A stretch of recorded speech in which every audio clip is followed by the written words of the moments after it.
Sri Ram's IAS, serving the nation since 1985. अब offline हो या online, we are the lifeline.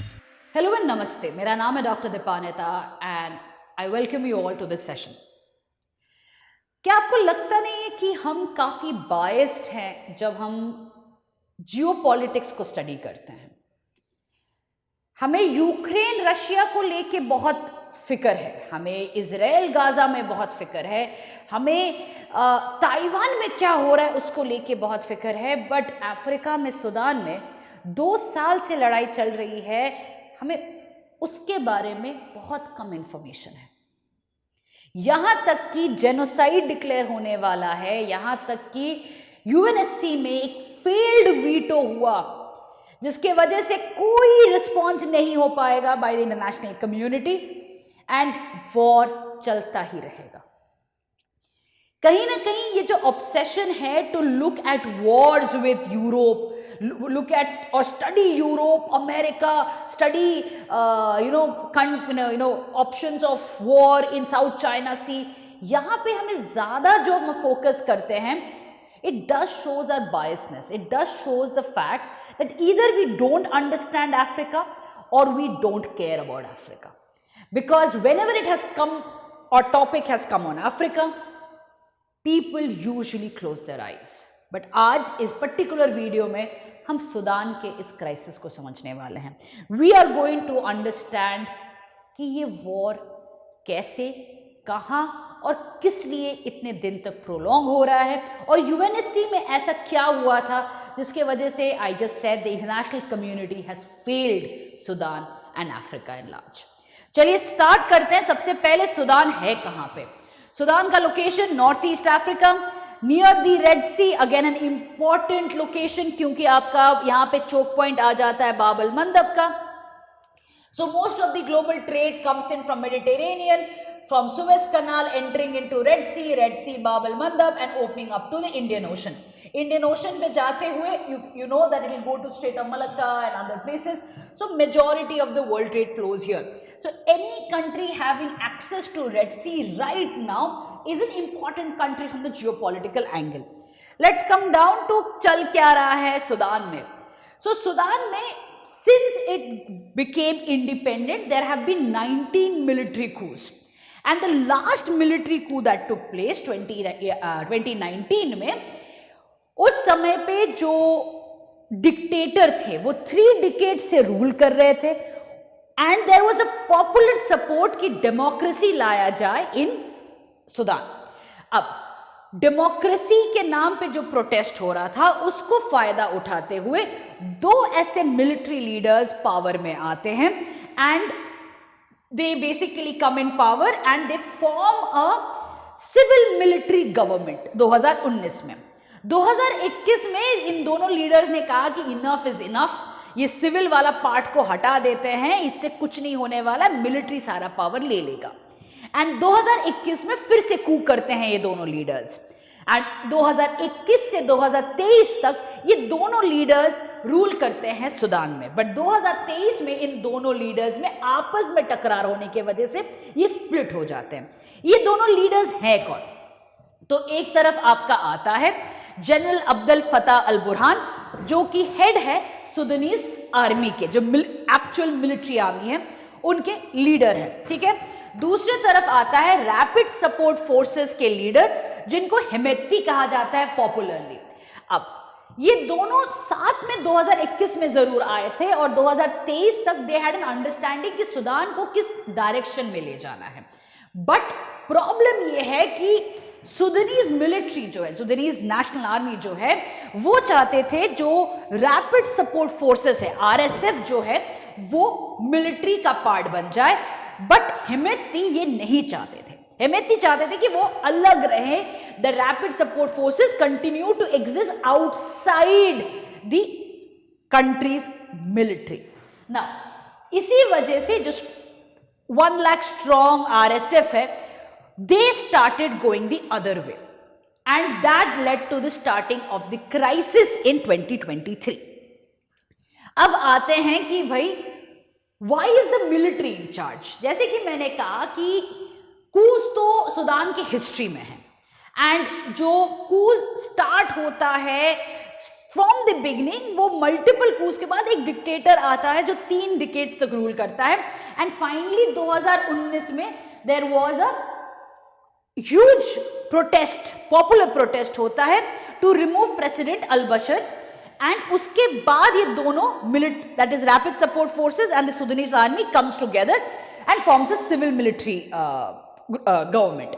But वो जो पॉपुलर प्रोटेस्ट था, उस वैक्यूम में, पॉपुलर प्रोटेस्ट के सपोर्ट के गार्ब में, उसके उसको यूज करते हुए मिलिट्री एक्चुअली में पावर में आने लगती है। They start taking control of resources जैसे कि gold mines, crude oil, as well as the ports. तो यहां पे जो मिलिट्री का कैप्चर होता है वो रिसोर्सेज से स्टार्ट होता है, एंड धीरे धीरे जितने कूज होते हैं, जैसे 2021 का भी कू हुआ, that is where they start cementing their political power as well. अब आते हैं नेक्स्ट क्वेश्चन पे। ठीक है, सुदानीज आर्मी तो समझ में आ रहा है कि वो तो नेशनल आर्मी हो गया, but what about this rapid support forces? ये कौन है?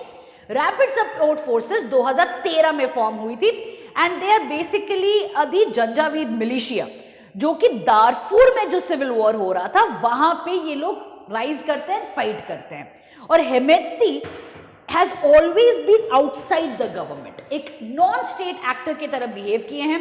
जहां पे भी क्राइसिस होता है, चाहे वो येमेन हो या लिबिया हो, उनकी फोर्सेस पहुंच जाती है लड़ने के लिए, but in return they always take money and weapons.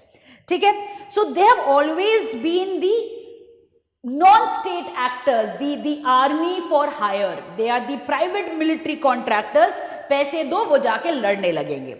Now suddenly जब 2019 में उनको पॉलिटिकल पावर मिलता है, एक लेजिटिमेसी मिलती है, उनको ये समझ में आता है कि भाई पावर तो पॉलिटिक्स में है, पावर तो रूल करने में है, and that is where they want to continue be in power. 2023 में they start having problems with the actual Sudanese army.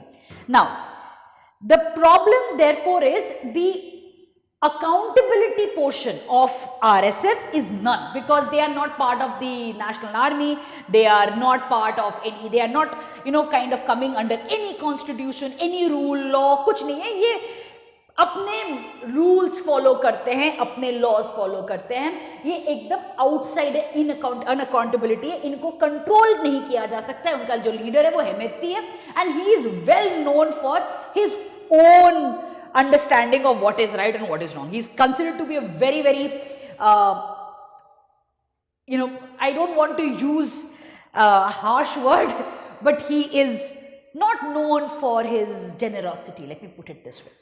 Okay, let's come down to a map जो सितंबर 2024 में पब्लिश किया गया था। इसमें दिखाया जाता है कि कौन से एरियाज रैपिड सपोर्ट फोर्सेस के पास है एंड कौन से एरियाज एक्चुअली सुदानीज आर्म फोर्सेस के पास है। तो इफ यू सी, जो पोर्ट एरियाज है वो सुदानीज आर्म फोर्सेस के पास है, एंड ये जो एरिया है, लार्जर एरिया, आपका रैपिड सपोर्ट फोर्सेस के पास है। So all the mines have now come under the rapid support forces, but the ports and the access to aid, access to international support comes through to the Sudanese armed forces. So this is how Sudan has now been split under these two militias. आते हैं Sudan के crisis के कुछ numbers मैं share करना चाहती हूँ। Again these are of September 2024 number. So according to the UN, the official death toll is around 18,800. 10.5 million people have been displaced, half of which are children. The number of people in Sudan that are facing acute hunger is 25.6. Percentages of hospitals in Sudan that have been closed is 80%. 6.7 million women are facing gender violence, and 7,55,000 are facing famine, that is food shortage. Now, because of which Sudan's crisis has been discussed several times in the UN, saying that the people of Sudan are not only facing violence, but they are also facing food shortage, जिसके वजह से there is a huge famine that is about to happen. Now, because of which funding is of course important, but if we talk about the funding that is required, the funding that has been provided has been about 1.1 billion USD, but requirement is जो unmet है अभी भी 1.6 billion USD. Why? Because the world doesn't care. Very simply put across, the UN's funding plan for Sudan has been less than that for Ukraine. The world is concerned with Ukraine. The world is concerned with what is happening in Ukraine. Russia आ रहा है कि नहीं आ रहा है. World is not concerned with Sudan. But let Sudan tomorrow block Red Sea and then see what happens. So that is where the problem is. We can ignore a country that has been burning and a civil war that has been happening unless it starts pinching the so-called global leaders. Now, coming down to our other countries involved. कोई भी civil war आज के दिन में isolation में नहीं लड़ी जाती है, कई कंट्रीज का हाथ होता है. कौन है यहाँ पे सबसे दो बड़े नाम? एक है यूएई जो कि वेपन्स प्रोवाइड कर रहा है रैपिड सपोर्ट फोर्सेस को, और दूसरा है वैगनर ग्रुप जो सभी को पता है is a proxy private military contractor of Russia. And Wagner group has been fighting in Sudan supporting the RSF, and यहाँ पे वो एक कॉन्डुई बन चुके हैं for external weapons to be sold. ना वैगनर ग्रुप का एक बड़ा इंटरेस्टिंग पॉइंट है, जहां पे भी ब्लैक मार्केट चलता है of arms and minerals especially gold, वहां पे वैगनर ग्रुप रहता है. Right, it has always been present in all crisis in all areas जहां पे ब्लैक मार्केट चलता है. एंड ब्लैक मार्केट मतलब आप ओपनली डिफेंस नहीं सेल कर रहे हो, आप ब्लैक मार्केट में गोल्ड बेच के आप वेपन्स खरीद रहे हो. Right, so that has been the case here. Even UAE has been involved, and US और UK ने तो UAE को यहाँ तक बोला है कि भैया मत करो, you are worsening situation, but UAE ने कहा हम तो नहीं कर रहे हैं, but तभी भी weapons जा रहे हैं. Arab countries are involved, and Wagner Group, Russia's proxy, is also involved in this particular crisis. आते हैं कि genocide हो रहा है कि नहीं. तो यहाँ पे कई रिपोर्ट्स आ चुकी हैं, स्पेशली यूएन के जेनोसाइड एक्सपर्ट ने भी कह दिया है कि भाई there is a growing risk of genocide. There have been targeted cleaning, ethnic cleansing हो रहा है, and particular tribes are being completely killed in the name of doing justice. Now इसी वजह से जेनोसाइड का जो वेरिफिकेशन है उसके लिए कई टीम्स गई हैं, बट अभी तक इस पे कोई डिस्कशन हुआ नहीं है. अब आते हैं नेक्स्ट पॉइंट पे, दैट इज अभी हाल ही में क्या हुआ है, क्योंकि ये तो मैंने कैसे कहा कि 2 साल से चल रहा है वॉर. अब सितंबर में जब 18 महीने करीब होने वाला था वॉर का, उस समय में सडन एस्केलेशन होता है, एंड द सुदानीज आर्म्ड फोर्सेस ने एक ऑफेंसिव लॉन्च किया था against the rapid support forces in Khartoum, and जिसके वजह से एक नया मोमेंटम आ गया वॉर में. और इस पर्टिकुलर मोमेंटम के वजह से रिफ्यूजी कैंप्स इन शाद बढ़ गए, इसके वजह से डिस्प्लेसमेंट बढ़ गया, और वायलेंस के वजह से इसका रिपरकशन आने लगा in other Sahel countries, nearby Sahel countries, especially the countries that are now last 2 साल में मिलिट्री coup होने के बाद थोड़ा स्टेबल हो रहा है. अब ये वॉर इतना प्रोलॉन्ग क्यों हो रहा है? इसके एक्चुअली 4 रीजंस हैं. सबसे पहला रीजन है कि दोनों साइड्स एडमेंट हैं कि भाई वही एक्चुअल में मिलिशिया है. सुदानीज आर्म्ड फोर्सेस कहती हैं कि भाई हम ही हैं जो एक्चुअली रिप्रेजेंट करने वाले हैं लोगों को. दूसरी तरफ रैपिड सपोर्ट फोर्सेस कहते हैं कि actually Sudanese army is not the elected government, proper election होनी चाहिए. अब मतलब क्या हो रहा है कि इलेक्शन को इन्फ्लुएंस करना चाहता है रैपिड सपोर्ट फोर्सेस. दूसरी चीज क्या है कि सुदान पे आर्म्स एम्बार्गो जरूर लगा हुआ है, बट ब्लैक मार्केट फ्लरिश कर रहा है, जिसके बेसिस पे ढेर सारा ब्लैक मार्केट में इलीगल वेपन स्मगल हो रहे हैं. यूएई, वैगनर ग्रुप सभी इन्वॉल्व हैं इसमें. तीसरा क्या है कि यहां पे इतने सारे मल्टीपल जियोपॉलिटिकल एक्टर्स इन्वॉल्व हैं, यूएई, वैगनर ग्रुप और भी कई कंट्रीज इन्वॉल्व हैं, जिसके वजह से इस पर्टिकुलर क्राइसिस को प्रोलॉन्ग करना इनके फायदे में है. किसी का फायदा नहीं है इस वॉर को खत्म करें, सबका फायदा है कि भैया वॉर चलते रहे, लोग मर रहे तो मरने दो, क्या ये वो कोलैटरल है, हमारा वेपन तो बिक रहा है ना. तो इसी वजह से there is no intent to stop the war. And finally अगर हम बात करें कि the world internationally also we do not care about what is happening in Sudan. We really do not know what is happening in Sudan, and we don't care about it. That's a reality check we should have. And I'm going to give you the proof. How many of you know कि UNSC में recently एक veto हुआ था, and I am going to come to that. 18 नवंबर को there was a meeting जो कि UK and Sierra Leone ने एक यूएनएससी काउंसिल रेजोल्यूशन पास करने की कोशिश की थी, जहां पे सीज फायर डिक्लेयर किया जाए और यूएन पीस कीपिंग मिशन भेजा जाए। उस पर्टिकुलर यूएनएससी रेजोल्यूशन को वीटो करता है रशिया, ये कह के कि internationally we are interfering in the domestic matters of Sudan. The correct words are that in an attempt to give themselves opportunity to meddle in the internal affairs of Sudan, इसके वजह से Russia ने medal veto कर दिया है। And veto के वजह से वी ऑल नो दैट कोई भी रेजोल्यूशन आगे नहीं बढ़ेगा and the idea of cease fire वहीं पे रुक जाता है। None of the media has covered it, none of the discussions were around it. क्योंकि we were more worried about what is happening elsewhere. But because of the veto here, the crisis continues. Peace talks पहले भी हुए हैं, ऐसा नहीं हुआ है कि peace talks नहीं थे। यूएस ने कई जगह पे कोशिश किया है कि भाई पीस टॉक्स हो, यूके ने कोशिश किया है।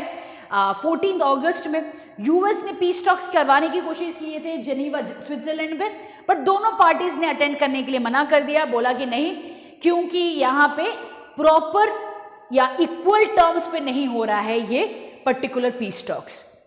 सो पीस टॉक्स नहीं काम हो रहा है, यूएनएससी फेल कर रहा है।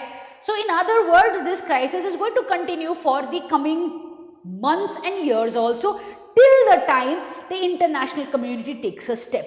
अब क्या करना है, क्या प्रोबेबिलिटी है? सबसे पहला ऑब्वियस बात है, इस रेजोल्यूशन को वापस लाना पड़ेगा in the UNSC and this time around a veto has to be avoided. Russia के समर्थन के साथ रशिया को कोई भी डील, कोई भी you have always a possibility of negotiations, right? कोई नेगोशिएशन के बेसिस पे इस पर्टिकुलर सीज फायर को अग्री करवाना पड़ेगा, सीज फायर डिक्लेयर करवा के यूएन पीस कीपिंग मिशन भेजनी पड़ेगी to stop this crisis. But to do that Russia has to be given a negotiation, some kind of a deal, and Russia is not going to accept any deal right now, क्योंकि Russia wants some kind of a negotiation involving Ukraine. So जब तक they are so interconnected right now कि आपको एक stand पकड़ने जाओगे दूसरा stand मिल जाएगा, बट तभी भी you have to, as the international community has to come up and put a better proposal to get Russia to negotiate on this matter, वरना genocide क्या, we are going to talk about a bigger disaster that's going to happen in Sudan, and I really hope the international community takes cognizance of this fact. With this, we come to an end to today's video. Thank you so much for joining me. I'll see you in the next one. Bye. Sri Ram's IAS, serving the nation since 1985. Ab offline, hoya online, we are the lifeline.